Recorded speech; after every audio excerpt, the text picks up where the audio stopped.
All right, today we're gonna be moving stuff. But here's the kicker.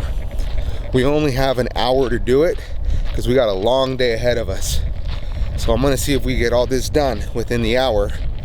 Just trying to figure out the most efficient way to do this. All right, so here's the game plan. Being that the forklifts are already attached to the Bobcat and it's the tool that we're gonna use the most, we're gonna get all the work done. It's kind of like that concept where you're putting rocks inside of a plastic jar. You're gonna put the biggest rocks in first, then you're gonna fill in the smaller rocks, and then you're gonna fill in the sand, and then you're gonna fill in the water. So as long as we get the majority of the work done, I'm okay. Let's see how it works. Let's start the countdown right now.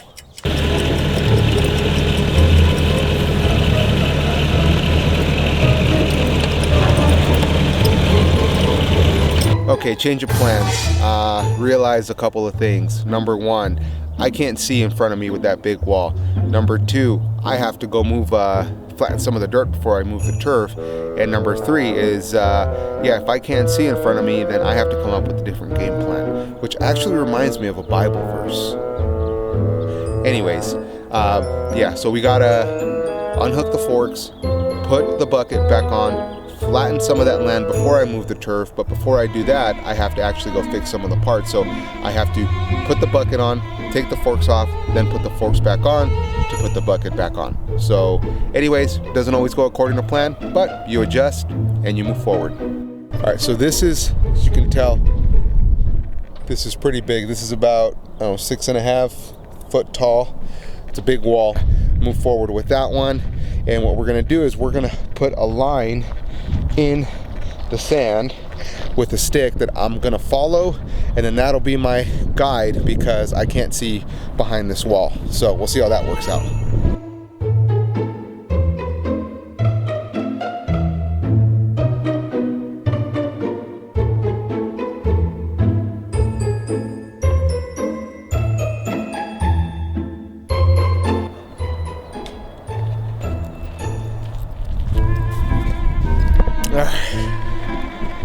Not gonna lie, that was a little heart-wrenching, especially because I didn't account for the forks to not hit our light pole. And the fact that we got it so close, I also didn't account for any of this other stuff. So I can do the rest by hand. That's perfect. It's exactly where we wanted it. I think it's gonna work out great. I love it. That was actually really, really good.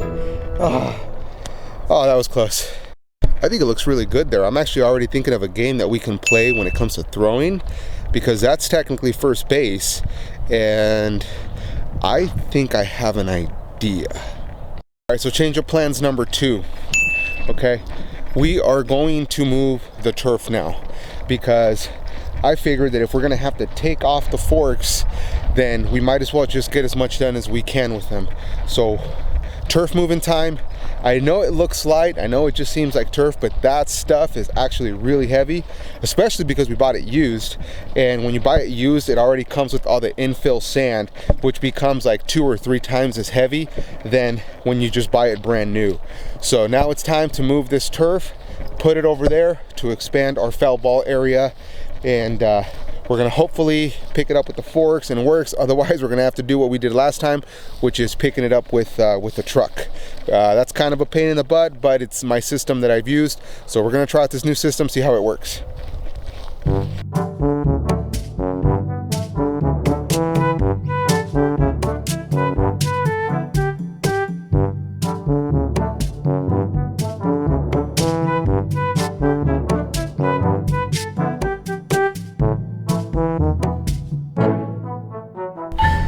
So we're about 30 minutes in. It's so much easier when you just roll them up and you just roll them out, just bring them in. It's so much easier.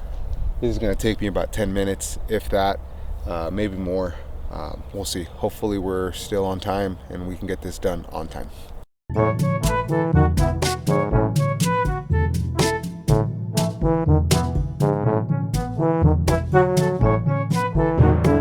So I realized I was spending way too much time on that. It's easier to inch that forward.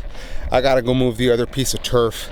As you can see, we still got this bad boy we gotta move with the forks before it's all said and done. We're 40 minutes in. I don't know if I'm gonna have enough time, but at least I can prepare a place for the other turf, move that one in, and then last 5 minutes I can move that one in place. And then if we get a chance to move the dirt, hopefully the guy shows up a little later to pick up the equipment.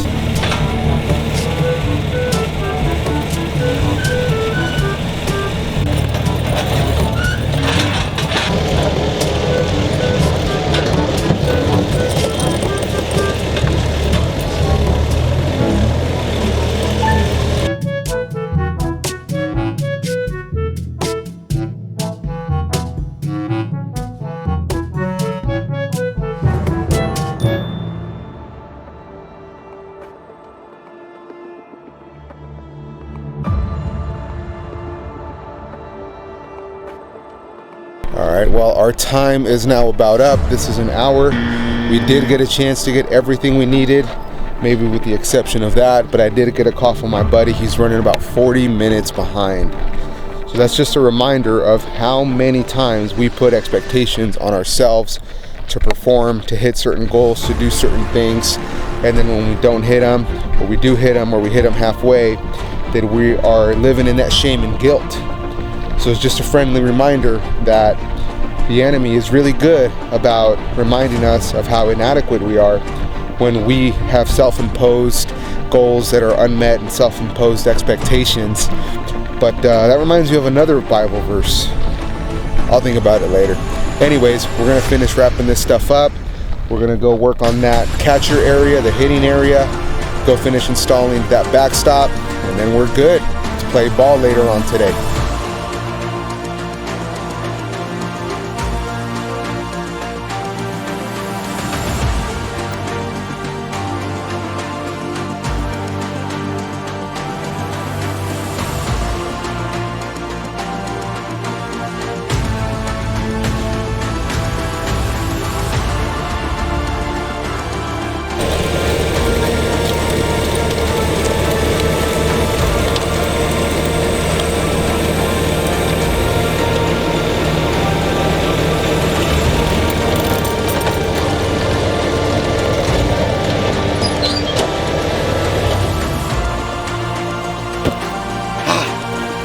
It is finished.